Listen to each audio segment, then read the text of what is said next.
Hello বন্ধুরা, আশা করি সকলে ভালো আছো। আজকে আমি বানালাম বাদাম পরোটা। এটা বানানো খুব সোজা আর খেতে কিন্তু সত্যি দুর্ধর্ষ। এই হাফ বাটির মতো চীনাবাদাম একটু ড্রাই রোস্ট করে নিচ্ছি। দেখো চীনাবাদামের কালারটা যখন একটু চেঞ্জ হয়ে গেছে তখন এটাকে ঠান্ডা করে মিক্সার গ্রাইন্ডারে দিয়ে দিলাম। দিয়ে একটু দানা দানাভাবে গ্রাইন্ড করে নিয়েছি। দেখো বেশি মিহি করিনি, একটু দানা দানা মতো গ্রাইন্ড করে নিয়েছি।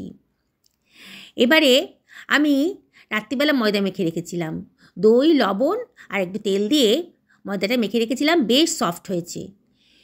এটা এইখান থেকে আমি মাঝারি সাইজের লেচি কেটে নিচ্ছি। দেখো যেমন রুটি খাই আমরা, রোজকার রুটি খাই, সেরকমই একটা লেচি কেটে নিয়েছি। এবার আমি এই চাকি বেলুনের গায়ে একটু অল্প তেল দিয়ে এটাকে আমি বেলে নেব। বন্ধুরা রেসিপিটা এত ভালো, আর এটা খেতে গেলে কিন্তু কোনো তরকারির প্রয়োজন হয় না। এবার আমি গোল করে বেলে নিয়েছি। এবার 1.5 টেবিল চামচ মতো গুঁড়ো দুধ দিয়ে দিলাম আর হাফ টেবিল চামচ মতো চিনি দিয়ে দিলাম।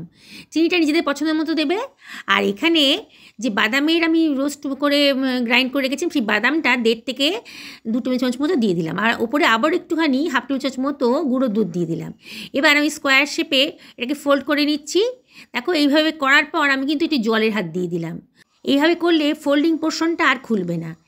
এবার হাত দিয়ে চাপ দিয়ে লেচিটাকে একটু পাতলা করে নিলাম, ওপরে একটু ময়দা ছড়িয়ে এবার আমি এটা বেলে নেব। খুব বেশি মোটাও করব না আর খুব বেশি পাতলাও হবে না। দেখো আমি কীরকম করে করেছি, হয়ে গেছে। এবার একটা তাওয়া গরম করে আমি পরোটাটা দিয়ে দিলাম।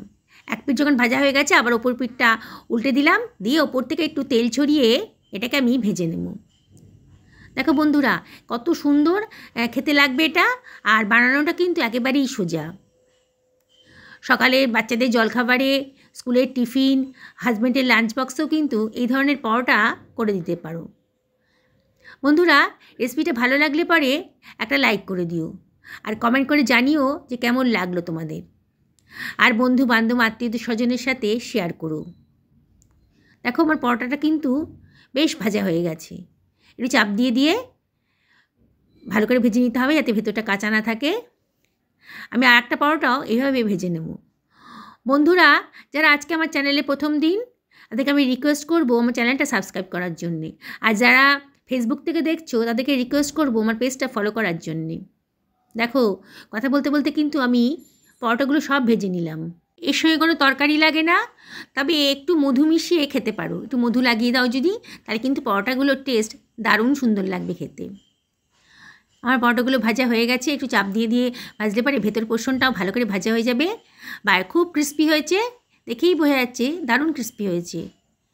আমি এটা সার্ভ করে দিচ্ছি। দেখো বন্ধুরা কত চটপট জলখাবারটা তৈরি হয়ে গেল। তোমরা কিন্তু অবশ্যই এটা ট্রাই করবে। আমি একটা পরোটা ছিঁড়ে দেখাচ্ছি, ভেতরটায় পুরে ঠাসা, বাদাম দুধ আর চিনি পুরে ঠাসা। তোমরা চিনিটা একটু বেশি পরিমাণে দিতে পারো। সকালে ভালো থাকো এই কামনা করি ভিডিওটা শেষ করলাম।